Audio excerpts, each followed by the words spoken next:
E vem uma questão, o senhor que já foi bolsonarista, né? Não foi? Não. Eu apoiei no segundo turno de 2018. Tá bom, não foi notoriamente bolsonarista, apoiou o Bolsonaro. Só no segundo turno. Que erros cometeu o ex-presidente Jair Bolsonaro para chegar nesse momento que está sendo até rude com ele, que está com problemas sérios de saúde, né? Sim. E está em prisão domiciliar. Que erros ele cometeu e para deixar esse flanco aberto para a esquerda? Pois bem, são muitos, eu teria que fazer uma lista quase colossal, mas no nome do tempo eu vou ter que Os resumir. principais. Ele no início não tinha um projeto de Brasil. Quando ele assume o poder, ele não sabia o que fazer. O problema é como se eu tivesse agora saindo com uma atriz muito famosa de Hollywood quando eu tinha 18 anos, que era um menino muito bobo. Eu ia estar com aquele mulherão comigo e falar, o que eu vou fazer agora? Eu não saberia, porque eu era um menino. Nesse sentido, o Jair Bolsonaro não estava qualificado para assumir um país como o Brasil. Ele não tinha propostas, ele não tinha projeto, ele não tinha nada. Ele teve que tocar no começo do mandato dele uma reforma da Previdência que ele nem sabia como defender. Então, não ter projeto fez com que ele passasse praticamente metade do mandato empurrando o governo ladeira acima e ainda dando declarações muito ruins. Ele destruiu o principal instrumento que levou ao poder, que foi a Operação Lava Jato. Ao destruir a Operação Lava Jato, ele criou o superpoder do judiciário. Ele entrega isso. E na hora de defender o filho, que é a verdade, uma série de acordos foram feitos com o STF para proteger o Flávio da cadeia por conta do escândalo da rachadinha, ele entregou todo o poder para o STF e devolveu, com a destruição do Lava Jato, Lula às ruas. E aí o PT voltou ao poder. E aí ele imaginava que o STF ia ter clemência dele. Falar, não, tudo bem, você entregou todas essas coisas, agora vai ficar... Não, o STF não tem clemência. O Alexandre de Moraes foi meu professor na faculdade. Burro ele não é. E não, longe disso. E ele é implacável. O Alexandre de Moraes gosta de guerra. Ele gosta de guerra. É a tendência dele, ele é um homem belicoso. E se você quiser uma guerra contra ele, você tem que entender que ele vai entregar a guerra de volta a você. Não espere clemência de um homem como Alexandre de Moraes. O Bolsonaro esperou clemência até no julgamento dele. Quando ficou, venha ser meu vice. Não se fala isso. Que bobagem. Aquilo é uma bobagem. Então, ele perdeu. E ele perdeu, e o movimento que ele criou do bolsonarismo está morto. Está morto. E eu falo isso num estado que existe ainda muitas pessoas que são bolsonaristas. Não há mais uma causa. Qual é a causa do bolsonarismo? Não, existe uma legião ainda de bolsonaristas. Sim, mas é como se fosse um exército perdido, sem comando. Porque não há comando, porque não há projeto, não há sonho. Qual é o sonho do Flávio Bolsonaro para o Brasil? Ninguém sabe. Flávio Bolsonaro perguntaram, qual é a sua proposta? Eu não vou falar porque tira voto. O que é isso? Isso é uma insanidade. O que eu proponho para essas pessoas que são bolsonaristas? Olha, eu já liderei vocês. O impeachment da Dilma, quem liderou as ruas fui eu. Quem apoia a Lava Jato foi eu. Quando o Bolsonaro entregou a Lava Jato para o STF, eu critiquei o Bolsonaro e vocês, bolsonaristas, falaram para mim, você é comunista. Pois bem, quem estava certo no final? Era eu. Meu grupo político, a gente estava certo. A gente avisou, o Bolsonaro está vendendo aquilo que o colocou no poder e aquilo que destruiu a esquerda para salvar um filho que é corrupto. E veja só que eu encontro agora nas eleições. O filho corrupto, o filho fraco, o filho que não gosta de trabalhar, o filho que cede para a esquerda o tempo todo. Ele vai perder para Lula. Eu não perco para Lula. Com uma breve história, eu encontrei o Lula pela primeira vez na vida no ano de 1989, final do campeonato brasileiro de São Paulo e Vasco. O Lula foi lá torcer pro Vasco. Eu sou, infelizmente, de São Paulo, eu só apanho, né? Inclusive do Inter aqui. Bom, aí não concordamos, eu sou santista. Fui lá, o Lula estava torcendo pro Vasco, e meu pai falou assim, olha, Renan, fala pro Lula ali o que o papai gosta de falar dele na TV. Aí eu mandei o Lula para um lugar não muito digno, e eu falei, nossa, fiz algo grande. Quem diria o destino que eu vou reencontrar o Lula nos debates agora? Não vou fazer, não vou ser grosseiro ali, claro. Mas eu vou encerrar a carreira do Lula. Esse é o meu objetivo, eu vou encerrar a carreira do Lula em grande estilo. O senhor, claro, que causa uma enorme surpresa no país e obviamente, pessoas que surgem como o senhor e o Pablo Marçal. Qual é a sua diferença com o Pablo Marçal? Essa questão, que tem muita gente comparando ao Pablo Marçal. Acho que as pessoas comparam pelo fenômeno de redes, mas eu e ele somos água e óleo. Sim. Eu sou uma pessoa séria, eu tenho um projeto político sério e o Pablo Marçal ele é especializado em convencer as pessoas a adquirir alguma coisa que ele queira muito rápido.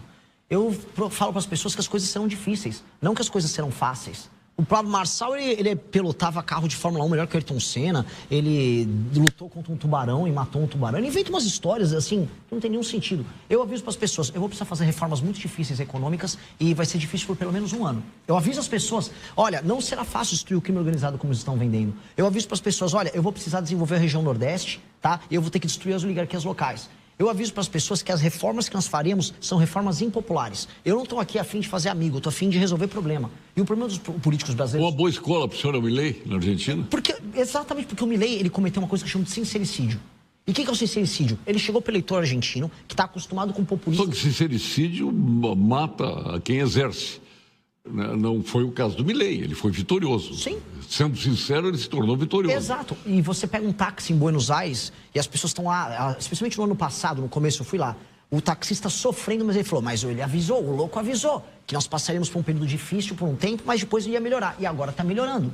Agora o turismo está chegando, a inflação está sempre numa rota de queda, as contas públicas resolvendo.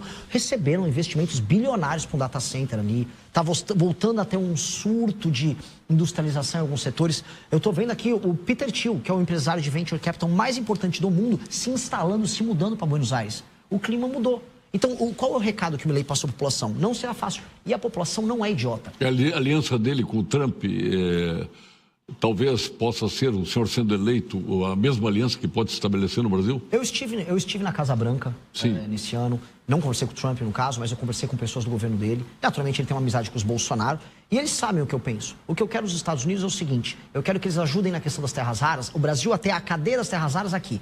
Eu farei as reformas de competitividade e os Estados Unidos dependem das terras raras brasileiras para ter uma indústria do século XXI independente da China. Só que eu não vou querer ser só um explorador e um exportador de material simples. Eu quero assim, vocês vão fazer o jato F-35 que vai 0,5 tonelada de terra rara e essa 0,5 tonelada é brasileira? Eu quero fazer componentes do F-35 e eu quero o F-35 nosso. Eu quero que o Brasil seja uma das 5 maiores potências do mundo. É isso que eu falei para a turma deles e falei, também quero sua ajuda com a parte logística e técnica para destruir o crime organizado. E também quero que o Brasil ajude a destruir o crime organizado na América Latina inteira.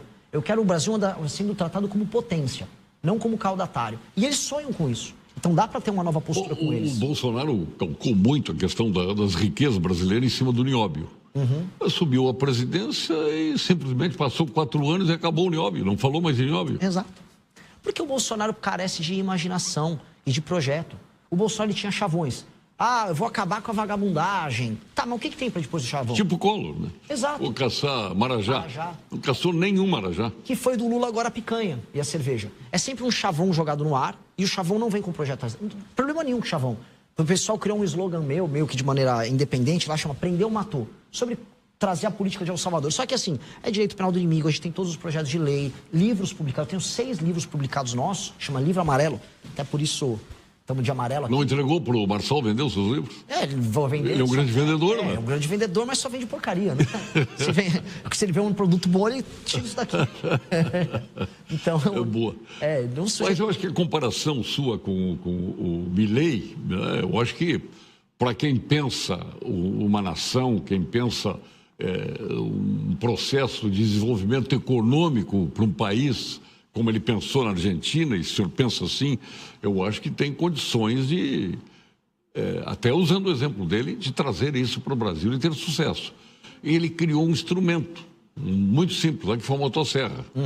O senhor vai ter o seu instrumento? Eu vou até anunciar em primeira mão, né? Porque aconteceu sem querer lá no Belém do Pará. Eu ia num programa de televisão, como eu vim aqui hoje, e antes eu estava numa favela gravando vídeos. E aí eu sujei meu tênis e tive que usar galocha. Eu estava de galocha no meio da favela em Belém do Pará. Aí, Renan, corre que você está atrasado, você tem 5 minutos para chegar na televisão. Lá ainda existe galocha, então? Fui de galocha para televisão, num programa de pé. E aí o apresentador, você está de galocha aqui? Eu falei, tô. E aí esse é o nosso time, porque a gente é o Brasil que vai tá atolado e eu vou tirar o Brasil do atoleiro. Então vamos de galocha. Então, eu não sabia dessa, muito boa. O senhor é o primeiro a saber, vai inclusive tema da nossa campanha. Fala, meus queridos, aqui quem fala é o Alan do canal Inevitável Cortes. E no meu segundo mês postando cortes aqui no YouTube de figuras do Partido Missão e do MBL, eu faturei cerca de R$25 mil, ou um pouquinho mais de $4 mil. E se você tem interesse em estar criando o seu próprio canal de cortes, eu preparei um treinamento 100% focado, mostrando o passo a passo para você estar conseguindo fazer seus cortes de figuras do Partido Missão e do MBL. Para acessar o treinamento é só clicar no primeiro link da descrição ou ler o QR Code que tá aparecendo aqui no meio da tela agora. E se você gostou desse vídeo, não se esqueça de deixar o like e se inscrever no canal. Te vejo no próximo vídeo.